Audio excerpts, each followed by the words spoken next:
রাফি গল্পর season 3-র original part 1 নিয়ে পরিচিত, বেশি কথা না কয়ে ভিডিওটা শুরু করা যাক। রাফি বলল, মিম আমি তোমাকে ভালোবাসি। মিম ঠাস ঠাস করে 2টা থাপ্পড় মারলো, তারপর বলল, তুই কোন সাহসে কথা বলিস, কুত্তার বাচ্চা, তোর সাথে আমার কোন দিক দিয়ে যায়। রাফি মিমের কাছে পরপর চর খাওয়ার পর নিস্তব্ধ হয়ে গেল।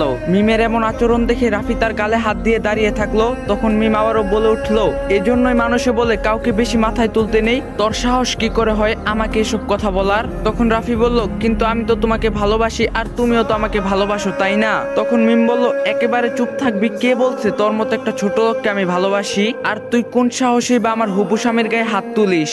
তখন রাফি বলল, তাহলে তুমি কি আমাকে ভালোবাসো না? মিম বলল, না কখনোই না। আর তোর কি আছে যে আমি তোকে ভালোবাসবো? এখনই তুই বাড়ি থেকে চলে যাবি, আর তা না হলে? রাফি বলল, না হলে কি করবে? মিম বলল, কি করতে পারি তা তুই ভালো করে বুঝবি। এরপর মিম মাসুদকে রাফির সামনেই বলে, তোমার কোথাও লাগেনি তো? আমি ওকে এখনই বাড়ি থেকে বের করে দিচ্ছি। মাসুদ বলল, তুমি যেহেতু বলছো তাহলে ঠিক আছে, আর এই ছোট লোকের বাচ্চাকে তো আজ মেরেই ফেলবো।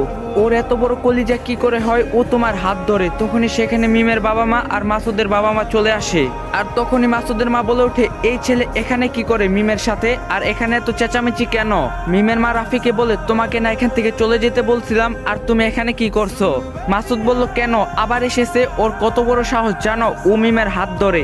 এই কথা শুনে মিমের বাবা অনেক রেগে যায় আর রাফির শার্টের কলার ধরে বলে, তোকে তো অনেক ভালো মনে করছিলাম, আর তুই কিনা আমার মেয়ের সাথে এসব করিস?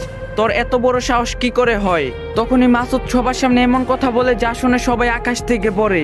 মাসুদ বলল, না শুধু হাত ধরার জন্য নয়, আমি না থাকলে তো মনে হয় আরো বড় কিছু করতো মিমের সাথে। তখন রাফি বলে ওঠে, আপনারা সবাই বিশ্বাস করুন আমি মিমকে অনেক ভালোবাসি, আর সেও আমাকে অনেক ভালোবাসে, আমি ওকে ছাড়া বাঁচবো না। তখনই মাসুদের মা বলে ওঠে, দেখছেন ভাবি, মিলে গেছে না? এই ছেলের তাহলে এই মতলব। তো যদি ভিডিওটা ভালো লাগে একটা লাইক দেওয়া যাবেন।